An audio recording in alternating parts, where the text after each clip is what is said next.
दोस्तों नमस्कार। ITI technical course YouTube channel पे स्वागत है। दोस्तों आज बात करेंगे जो अनुदेशक की इंस्ट्रक्टर की वैकेंसी आई है उत्तर प्रदेश में, उसमें से कितने पोस्ट आई हुई है, आपका फॉर्म लास्ट डेट क्या रहेगा, क्या फॉर्म गलत हो जाता है तो गलत उसको एडिट कर सकते हैं, इसमें से फीस क्या लगेगी, आपका सिलेक्शन कैसे होगा, कंप्लीट इसी पर चर्चा करेंगे। सिलेबस में क्या क्या क्वेश्चन पूछे जाएगा, कौन कौन से स्टूडेंट फॉर्म भर सकते हैं। दोस्तों इस चैनल पे नए हो चैनल को सब्सक्राइब कर लेना, दोस्तों को शेयर जरूर करना। दोस्तों सबसे पहले बता देते हैं जो आवेदन प्रारंभ यानी फॉर्म भरने की स्टार्टिंग डेट है 18 जनवरी से आपका फॉर्म भराना चालू हो जाएगा।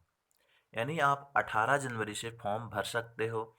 आपको लिंक बता देंगे कौन से लिंक से आपको फॉर्म भराना चालू हो जाएगा। फिर इसके बाद आता है 8 फरवरी तक आप फॉर्म भर सकते हो, यानी 15 से 20 दिन आपको टाइम दिया गया है फॉर्म भरने को। 8 फरवरी तक आप आराम से पेमेंट फॉर्म सब आप सबमिट कर सकते हो। फिर इसके बाद ये आता है कि आपका यदि फॉर्म में कोई भी गलती हो गई है तो उसको संशोधन भी कर सकते हैं आवेदन में, यानी एडिट कर सकते हैं। 15 फरवरी तक आप अपने फॉर्म में कोई भी गलती आ जाती है सुधार कर सकते हैं। आइए सबसे पहले जानते हैं क्या क्या क्राइटेरिया मांगी गई है। वही चीज़ दिखा रहा है यहाँ पे भी कि आपके जो आवेदन की फीस शुल्क जमा करने की अंतिम तिथि है 8 फरवरी 2022 तक है। इस तिथि के बाद कोई भी आवेदन फीस स्वीकार नहीं होगी। यानी 8 फरवरी के बाद आपके आवेदन फॉर्म की फीस नहीं स्वीकार होगी, बैंक में सबमिट नहीं होगी तो आपका फॉर्म रिजेक्ट माना जाएगा। फिर ये होता है कि आवेदक का प्रिंट आउट तब तक नहीं निकाल सकेगा जब तक कि उसकी फीस शुल्क का समायोजन बैंक द्वारा नहीं कर दिया जाता। यानी आप लोग फॉर्म जो भरे हो उसका प्रिंट आउट तब तक नहीं ले सकते जब तक आपका बैंक से डिटेल कंफर्मेशन नहीं हो जाता कि आपका फॉर्म भर चुका है, आपकी फीस सबमिट हो चुकी है, तब तक आपके प्रिंट आउट का ऑप्शन नहीं आएगा। फिर इसके बाद ये आता है अभ्यर्थी द्वारा बैंक से फीस शुल्क का समायोजन 8 फरवरी तक अथवा उसके पहले विलंबता 7 दिवस के अंदर अर्थात 15/2/2022 तक अनिवार्य रूप से कर लिया जाए। आप अपने जो फॉर्म फीस भरे हो उसका कंफर्मेशन 15 के पहले पहले कर सकते हैं, 7 दिवस तक कर सकते हैं 8 फरवरी के बाद। इस अवधि में अभ्यर्थी अपने आवेदन में अनुमत विवरण को संशोधित भी कर सकता है। यानी फॉर्म भरने के बाद 7 दिन आपको टाइम दिया जाएगा कि आपके फॉर्म में कोई भी त्रुटि है, कोई भी गलती आ गई है तो आप आसानी से फॉर्म को भर सकते हो, एडिट कर सकते हो, चेंज कर सकते हो। जो टोटल पोस्ट आई है पोस्ट में बात कर लेते हैं दोस्तों। अनुदेशक के कुल रिक्त जो पद हैं 25, यानी 2504 पोस्ट हैं। 2504 पोस्ट काफ़ी होता है।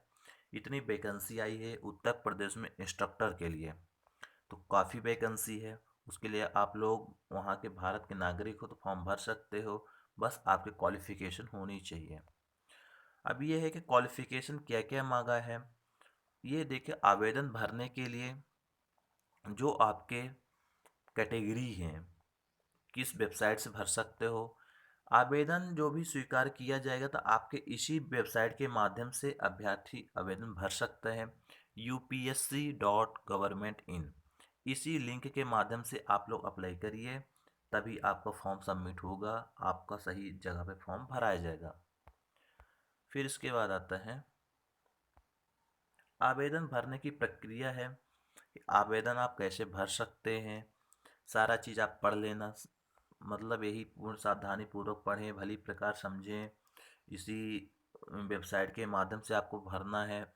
होम पेज पर जाना है, एडवर्टाइजमेंट डाउनलोड करना है, कंप्लीट आपको पढ़ना है, फिर आवेदन एप्लीकेशन प्रोसेस करना है। कुछ बता देते हैं कैसे कैसे करना है। आवेदन प्रक्रिया संबंधी निर्देश से पहले आपको रजिस्ट्रेशन करना पड़ेगा। आपको रजिस्ट्रेशन नंबर जनरेट होगा, पीईटी एक होता है। फिर ओटीपी के माध्यम से आप रजिस्ट्रेशन नंबर को लॉगिन कर सकते हैं एप्लीकेशन फॉर्म के लिए। पहले आपको रजिस्ट्रेशन नंबर जनरेट करना पड़ेगा, फिर आप आपके मोबाइल में ईमेल आईडी पे एक ओटीपी आएगा। उस ओटीपी के माध्यम से आप अपना आवेदन फॉर्म खोल सकते हो। वेब पेज पर नीचे इंटर वेरिफिकेशन कोड में दिखाए गए वेरिफिकेशन कोड को प्रविष्ट करें। बटन पर क्लिक कर सबमिट अभ्यर्थी का आवेदन पत्र प्रदर्शित होगा। यानी वही वेरिफिकेशन कोड आपको सबमिट करना है, तभी आपको फॉर्म नीचे दिखाई देगा, जो आप वो कर सकते हो। फिर इसके बाद ये आता है कि आप फोटो हस्ताक्षर आपके कंटिन्यू अपलोड होंगे, वेबसाइट पर ही होगा।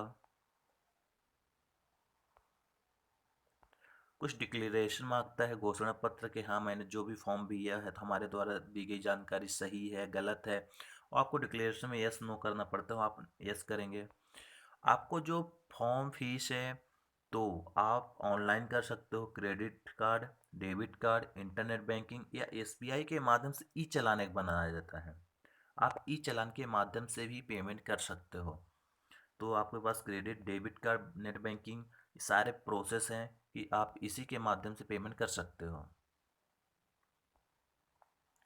सारी प्रक्रिया होने के बाद आप लोगों को प्रिंट आउट भी लेना है फॉर्म की, ये दिखा रहा है।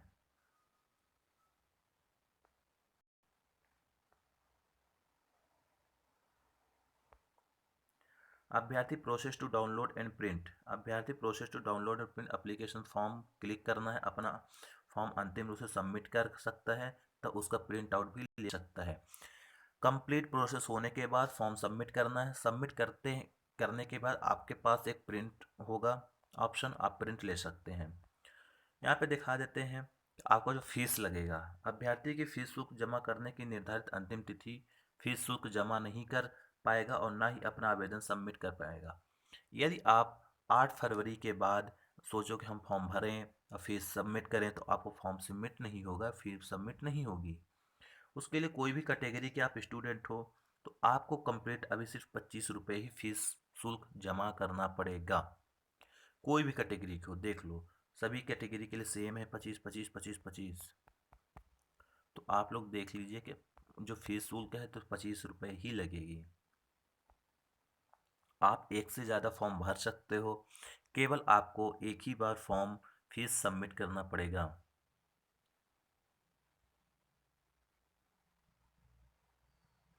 यही बोल रहा है कि आप अभ्यर्थी हो तो ध्यान दीजिए। ये जो फॉर्म फीस अभ्यर्थी के लिए है, ध्यान देना योग्य बात है कि निर्धारित फीस शुल्क credit card, debit card, internet banking, SBI के चालान के माध्यम से किया जा सकता है। अन्य किसी भी माध्यम से निर्धारित फीस शुल्क का भुगतान नहीं किया जा सकता। अभ्यर्थियों का आवेदन तब तक अधूरा रहेगा जब तक कि उसके द्वारा फीस शुल्क भुगतान की कार्रवाई पूर्ण नहीं हो जाती। यदि आपका फीस सबमिट नहीं है तो आपका फॉर्म नहीं भराएगा। मुख्य परीक्षा हेतु फीस शुल्क का भुगतान, ये देख लो, मुख्य परीक्षा हेतु फीस शुल्क का भुगतान केवल मुख्य परीक्षा हेतु शॉर्टलिस्ट किए जाएंगे। अभ्यर्थी द्वारा ही अलग से किए जाने वाले मुख्य परीक्षा शॉर्टलिस्ट किए गए अभ्यर्थी को मुख्य रूप से परीक्षा शुल्क भुगतान मुख्य परीक्षा का प्रवेश पत्र डाउनलोड करने से पूर्व किया जाएगा। मुख्य एग्जाम के लिए, मेन एग्जाम के लिए आपको फिर अलग से फीस लेगा वो। हाँ, आवेदन में संशोधन करने के लिए ये दिया गया है कि आप आवेदन में संशोधन ओटीपी के माध्यम से आप एडिट कर सकते हो। ईमेल पे आपको ओटीपी जाएगा। आवेदन में आपके नाम, पिता का नाम, कोई भी आईडी प्रूफ में प्रॉब्लम आती है, जैसे नाम में करना, पिता के नाम में, पता में, एड्रेस में, कैटेगरी पे, लिंग में आवेदन कुछ भी प्रॉब्लम है तो आप आसानी से एडिट कर सकते हो। फिर इसके बाद ये आता है कि आपकी पोस्ट कितनी है। संयोजन, आपकी वेतन जो सैलरी रहेगी 35,400 से 1,12,000 रुपये तक रहेगी। अनारक्षित के लिए 1,400 पोस्ट यानी 1,042 पोस्ट है। अनुसूचित जाति के लिए 526 पोस्ट है। अनुसूचित जनजाति के लिए 44 पोस्ट है। अन्य पिछड़ा वर्ग के लिए 618 है।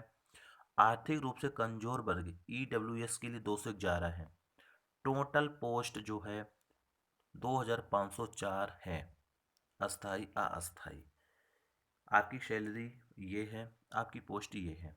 सैलरी 35,000 से स्टार्टिंग लेवल 6 के माध्यम से, और आपको जो पोस्ट है ये है। तो कंप्लीट आपको इसी तरह की जानकारी मिल जाएगी। ये कैटेगरी वाइज दे दिया कि स्वतंत्रता संग्राम सेनानी के लिए 21, विकलांग के लिए 70, महिला के लिए 460, और सैन्य वियोजन भूतपूर्व सैनिक के लिए 95, ये कंप्लीट पोस्ट इनके लिए भी दी गई है। तो आप इसी तरह के फॉर्म भरिए, कंप्लीट एडवर्टाइजमेंट भर लेना, पढ़ लेना, देख लेना। मैं मेन चीज़ आपको बता दिया हूँ कैसे कैसे आप फॉर्म भर सकते। चाहिए आपको फॉर्म भरने के लिए आपको चयन परीक्षा, लिखित परीक्षा के माध्यम से आपको शॉर्ट लिस्ट कर दिया जाएगा और आपके जो CTIS है उसमें से 20% और आपके इसके मेन एग्ज़ाम के 80% के द्वारा आपके बने जाएगा मेरिट लिस्ट और आपका जो नॉर्मलाइजेशन के माध्यम से आपका सिलेक्शन होगा। तो कंप्लीट इसी तरह के ये जो लिखित परीक्षा में आप कि क्या है कि बहुत से शिफ्टों में एग्जाम हो गए, यदि परीक्षा से एक से अधिक शिफ्टों में संयोजित की जाती है तो अभ्यर्थी का इसको नॉर्मलाइजेशन की प्रक्रिया से सिलेक्शन होगा। तो ये कंप्लीट जानकारी दे दिया हूँ, आप लोग भर लेना फॉर्म।